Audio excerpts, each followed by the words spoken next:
Jika kita ingin diperlakukan baik, maka berlakulah baik terhadap orang lain. Bismillahirrahmanirrahim. Assalamualaikum warahmatullahi wabarakatuh. Terima kasih anak-anak solih dan solihah yang sudah menjawab salam dari Ustazah Eka. Apa kabar anak-anak solih dan solihah SD IT Permata 1, 2, dan 3?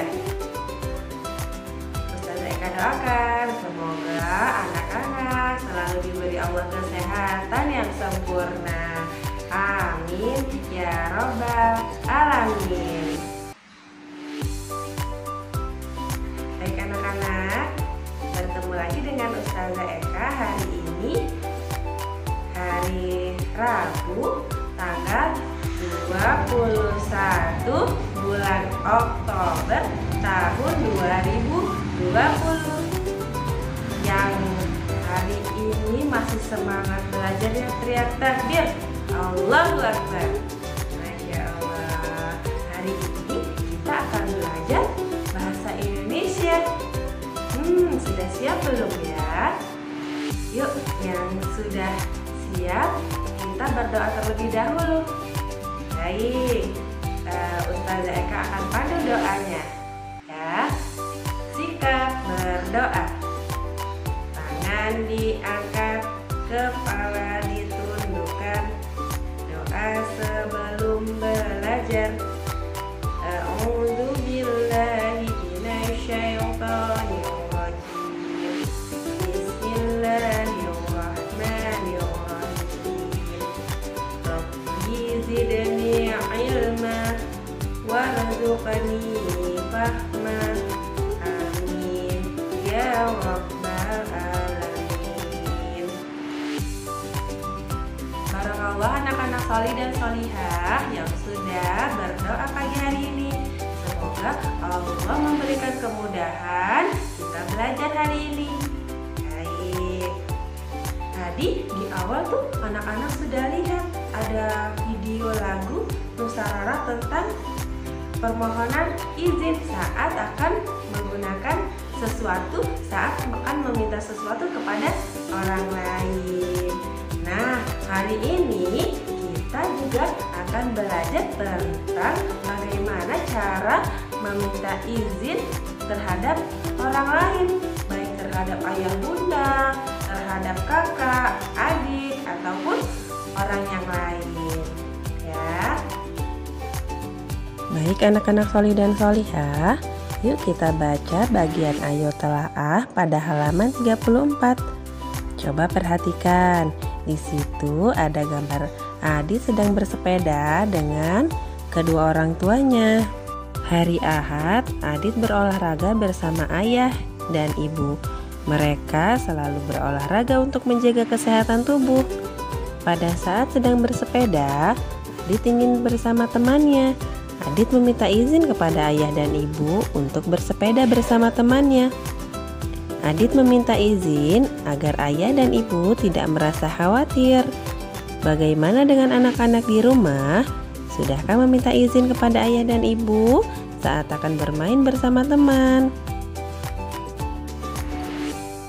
Yuk, biasakan meminta izin saat anak-anak akan pergi bermain.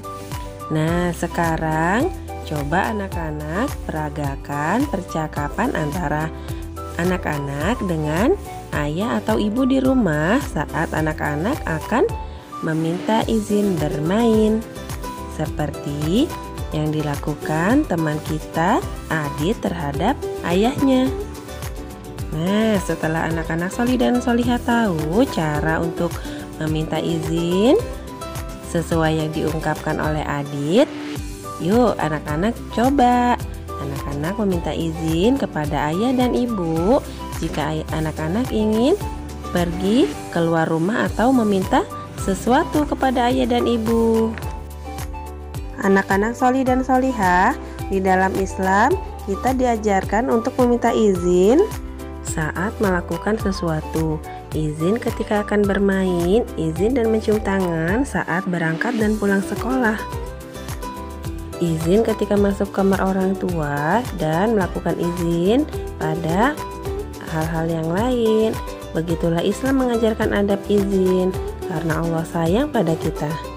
Nah, sekarang anak-anak bisa mulai menerapkan permohonan atau permintaan izin kepada orang tua atau kepada orang-orang di sekitar anak-anak dengan memberikan tanda checklist pada tabel di halaman 36. Barakallah anak-anak Sholih dan Sholihah yang sudah belajar hari ini. Sudah banyak hal yang kita pelajari tentang kalimat atau ungkapan permohonan izin. Perlu tidak ya sebetulnya kita itu meminta izin untuk melakukan sesuatu kepada orang lain, misalnya kepada ayah dan bunda? Sangat perlu. Karena apa? Karena dengan meminta izin itu berarti kita sudah bertanya kepada orang lain, boleh tidak ya saya melakukan hal ini? Atau ketika kita meminta sesuatu, boleh tidak ya saya meminta hal ini? Misalnya meminta mainan, meminta dibelikan makanan, atau minta belikan buku yang baru gitu. Jadi dengan kita meminta izin kepada orang lain, kita sudah menghormati orang lain tersebut. Orang lain tidak akan sedih tuh kalau misalnya kita mengambil barangnya tanpa izin, maka orang itu akan mencari barangnya yang hilang. Padahal kita hanya ingin sebentar meminjamnya. Gitu. Kemudian ketika kita akan pergi mau main ke rumah teman, kita izin dulu sama ayah dan bunda. Boleh tidak? Misalnya mau main dengan teman. Kalau misalnya ayah dan bunda tidak mengizinkan, maka anak-anak tetap berada di rumah. Meminta izin itu merupakan sikap seorang muslim. Seorang muslim yang menerapkan sikap sopan dan santun. Rasulullah bersabda, meminta izin itu 3 kali. Jika engkau mendapatkan izin, maka engkau boleh masuk, tetapi kalau tidak, maka pulanglah. Hadis riwayat Muslim. Baik anak-anak Sholih dan Sholihah, demikian pembelajaran bahasa Indonesia hari ini. Semoga bermanfaat. Kita akhiri pembelajaran kita hari ini dengan mengucapkan lafaz hamdalah. Alhamdulillahirabbil alamin. Ustazah Eka pamit, Ustazah Eka undur diri dulu, dan Ustazah akhiri. Assalamualaikum